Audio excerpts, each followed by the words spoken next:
श्री ज्ञानेश्वरी अध्याय 6 ओवी क्रमांक 301 ते 350।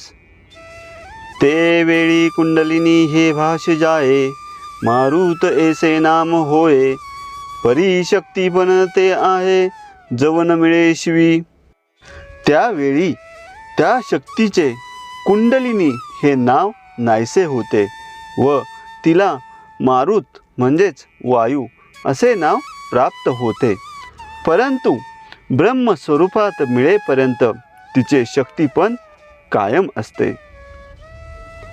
मग जालंधर सांडी ककरांत फोडी, गगनची पहाडी पैठी होय।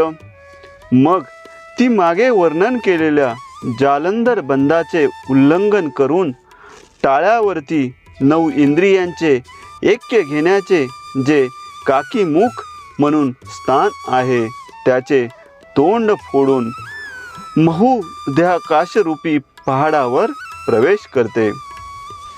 ते ओंकाराची ये पाठी, पाय देत उठा उठी, पश्यंतीची ये पावटी मागा घाली।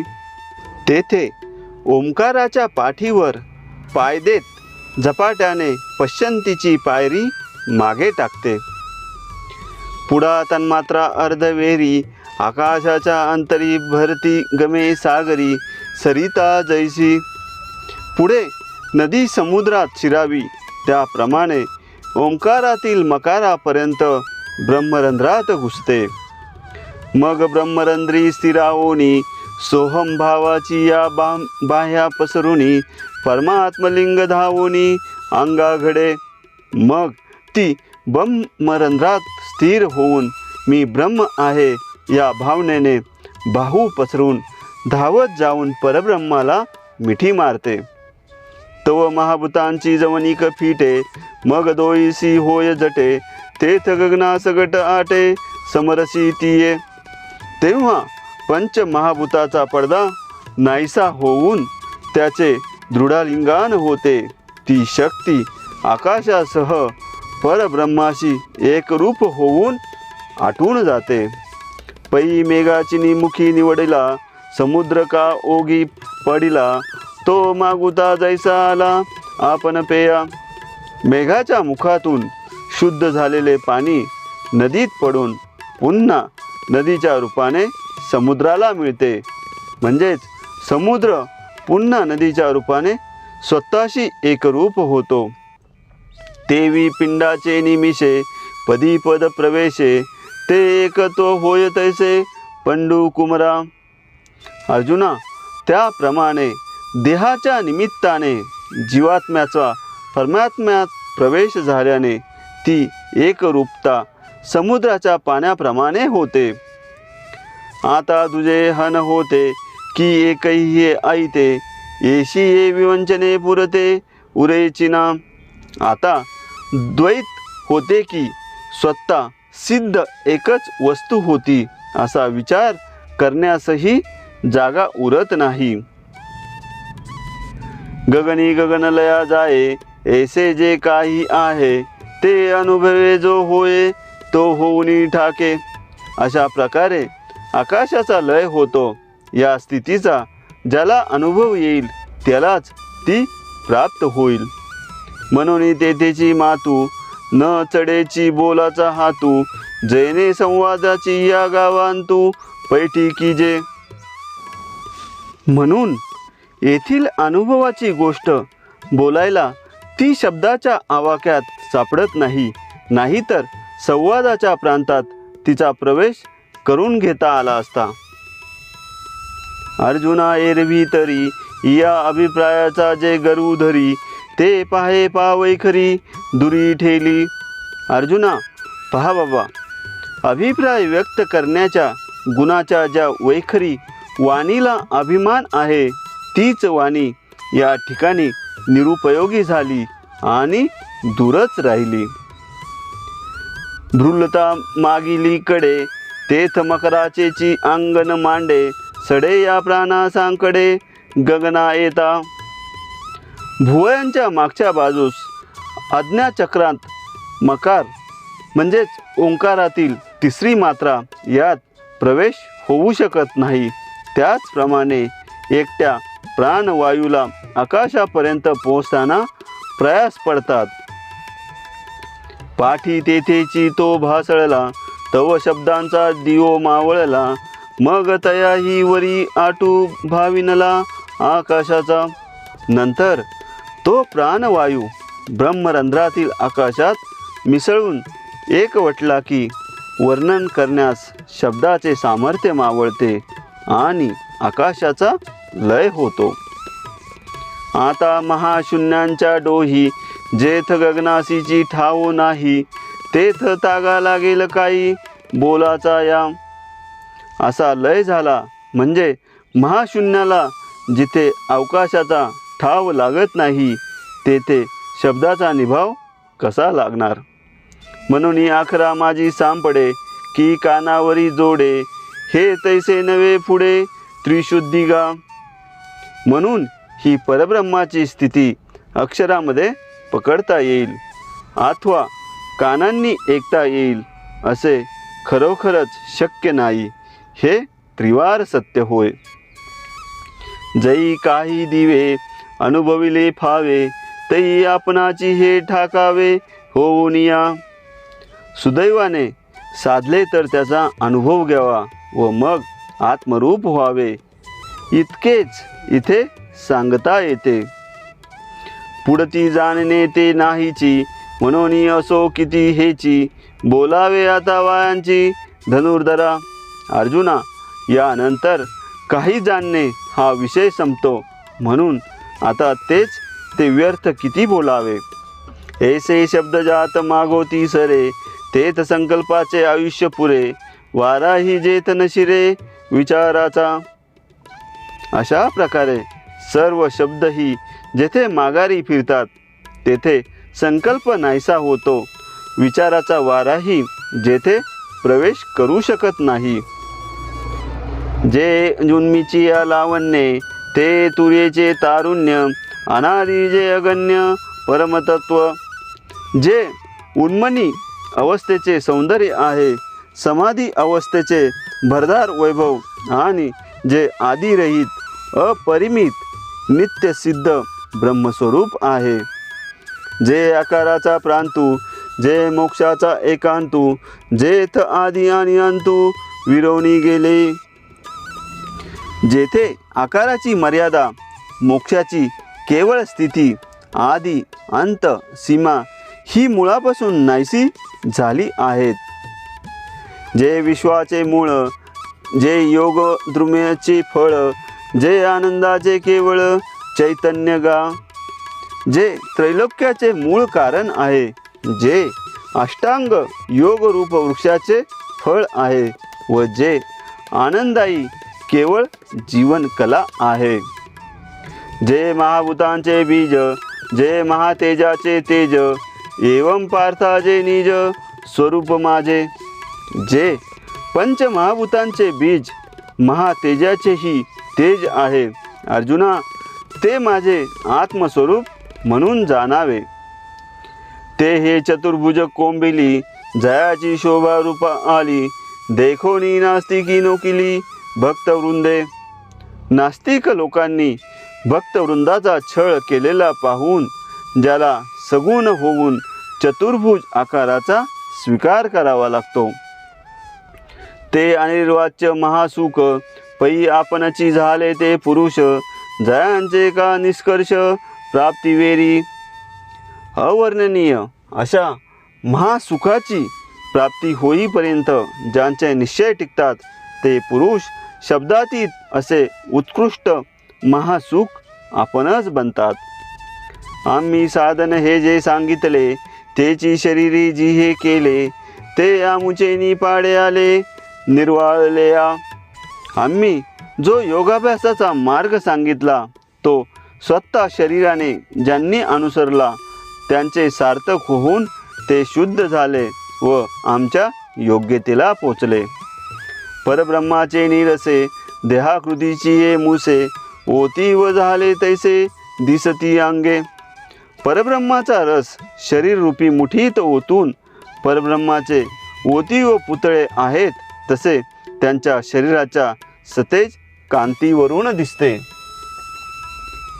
जरी हे प्रतीती हन अंतरी फाके, तरी विश्वची हे अवघे झाके. तव अर्जुन म्हणे निके साचची जी हे.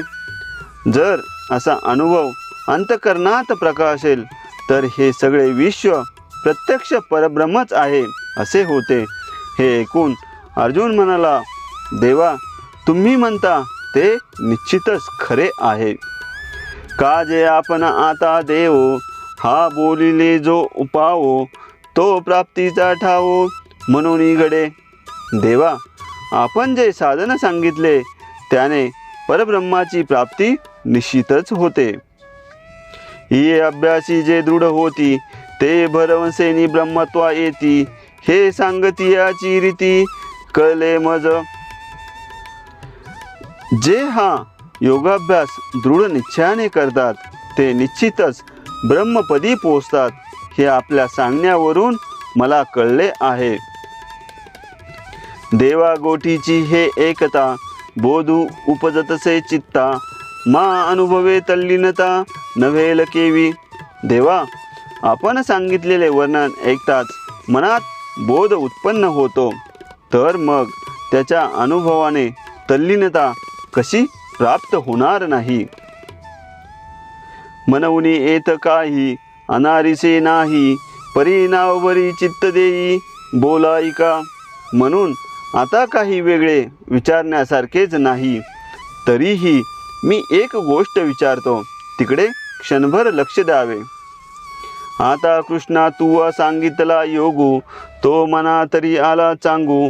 परी न शके करू पांगू योग्यतेचा. देवा आता जो तुम्ही योग सांगितला तो मला चांगल्या प्रकारे आवडला, परंतु माझ्या ठिकाणी तेवढ्या अधिकाराची उणीव असल्याने मी त्याचे अनुष्ठान करू शकत नाही. सहजे अंगिक जे तुली आहे, ते तुलियाची जरी सिद्धी जाये. तरी याची मार्गू सुखोबाये अभ्यासीन.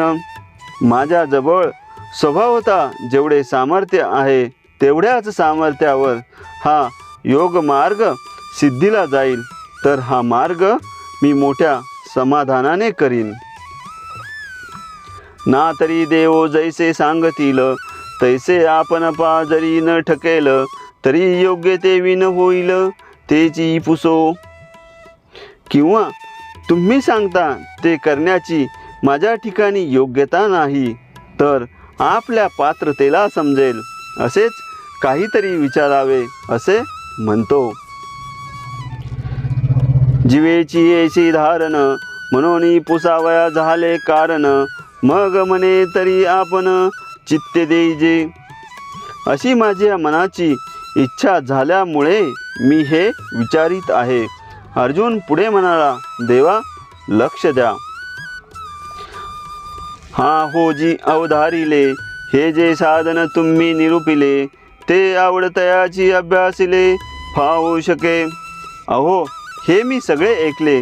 तुम्ही जे ब्रह्मप्राप्तीचे साधन सांगितले त्याचे वाटेल त्याने अनुष्ठान केले तर त्याला योग प्राप्ती होईल का? की योग्य ते विन नाही, ऐसे हन आहे काही. तेच कृष्ण म्हणती तरी काही धनुर्धरा. किंवा योग्यतेशिवाय ते प्राप्त होत नाही असे काही आहे काय? तेव्हा श्रीकृष्ण म्हणतात, अर्जुना हे काय विचारतोस? हे काज किर निर्वाण, परी आणि काही जे काही साधारण. तेही अधिकाराचे ओढवे विन काय सिद्धी जाय. हे परमार्थाचे म्हणजेच मोक्षप्राप्तीचे काम तर खरोखरच महत्त्वाचे आहे, परंतु दुसरे साधारण काम अधिकाराच्या योग्यतेशिवाय सिद्धीस जाते काय? पै योग्यता जे म्हणिजे, ते प्राप्तीचे आधी न जाणिजे. का जे योग्य होऊनी की जे ते आरंभी फळे. कारण जिला योग्यता म्हणतात ती कार्यसिद्धीवरून ठरत असते. कारण योग्य होऊन जे करावे ते आरंभीच फलदायी होते. तरी जैसी येथ काही सावियाची केनी नाही, आणि योगांची काही खाणी असे. म्हणून योग्यतेची इथे काय खाण आहे की तिथे योग्यता वाटेल तेवढी सहज मिळावी, ती सहज प्राप्त होणारी नाही. नावेक विरक्तू झाला देहधर्मी नियतू, तरी तोची नव्हे व्यवस्थितू अधिकारिया. थोडासा विरक्त होऊन देहाच्या गरजा कमी केल्या आहेत असा जो योग्य अधिकारी नव्हे काय, आणि इथे योगी पुरुषाची खाण आहे काय. ये तुला लिये आयनी माझी एवढे, योग्यपण तू तेही जोडे, ऐसे प्रसंगी साकडे फेडिले तयाचे. आसक्ती विरहित होऊन विहित कर्मे करण्याच्या या युक्तीने इतकी योग्यता तुलाही प्राप्त होईल. म्हणजेच ज्ञानेश्वर महाराज म्हणतात, अशी त्यांची अडचण देवाने ओघानेच दूर केली. मग म्हणे गा पार्था ते हे ऐसी व्यवस्था, अनियताशी सर्वता योग्यता नाही. मग देव पुढे म्हणतात, विरक्त होऊन जो विहित कर्मे करीत नाही त्याला मात्र ही योग्यता मुळीच येत नाही. नाट्यस्रतस्तु योगस्ती न चौकांत मनस्रतः, न चाती स्वप्नशीलस्य जाग्रतो नैव चार्जुन. पण हे अर्जुना, अति खाणारा अथवा अगदीच न खाणारा किंवा अति झोप घेणारा अथवा मुळीच झोप न घेणारा असा जो असेल त्याला योग प्राप्त होणार नाही. जो रसनेंद्रियांचा अंकिला, निद्रेशी जीवे विकला, तो नाही येत म्हणितला अधिकारिया. जो जिच्या अंकित झाला किंवा सर्वस्वी झोपेच्या स्वाधीन झाला, तो या साधनाचा म्हणजेच योग साधनेचा अधिकारी म्हटला जात नाही. अथवा अग्रहाची बांधोडी, शुदा तृषा कोंडी, आहाराते तोंडी मारोनिया. अथवा जो दुराग्रही वृत्तीने तहान भूक मारून आहार तोडतो. निद्रेची वाटा नवचे, ऐसा दृढी वेचिनी अवतरणे नाचे, ते शरीराची नव्हे त्याचे मायोगू कवनाचा. किंवा याच अट्टहासाने झोपेचे नाव घेत नाही, स्वतःला हट्टाने देहदंड करून नाच जो करतो त्याच्या स्वाधीन शरीर नसते, तो योग कसा साधणार. म्हणून अतिशये विषय सेवावा, तैसा विरोधही न व्हावा, का सर्वथा निरोध करावा हेही नको. अतिरिक्त विषयोपभोग घेणे हे जसे नको त्याप्रमाणे तसेच त्यांचा द्वेष करणेही नको. वाजवीपेक्षा फाजील नियमन करणे योग्य नाही. युक्ताहार विहारस्य, युक्तचेष्टस्य कर्मसु, युक्त स्वप्नावबोधस्य योग भवती दुःखा. ज्याचे खाणे व हिंडणे प्रमाणात आहे, कोणतेही कार्य करताना ज्याचे वागणे नियमित आहे, ज्याची झोप जागरूकता प्रमाणबद्ध असते, त्या पुरुषाचा योगाभ्यास संसाररूपी दुःखाचा नाश करणारा होतो. आहार परी सेविजे, परियुक्तीचे निमापे मविजे, क्रिया जात आचरिजे तयाची स्थिती. अन्न तर सेवन करावे, परंतु ते उचित व प्रमाणात असावे, त्याचप्रमाणे सर्व क्रिया असाव्यात. मपितला बोलिजे, मीतला पाऊली चालिजे, निद्रेही मानू दिजे अवसरे एके. मोजके बोलावे, बेतानेच पावले टाकावीत, योग्य वेळी झोपेला मान द्यावा. अशा प्रकारे ओवी क्रमांक 301 ते 350 संपन्न झालेल्या आहेत.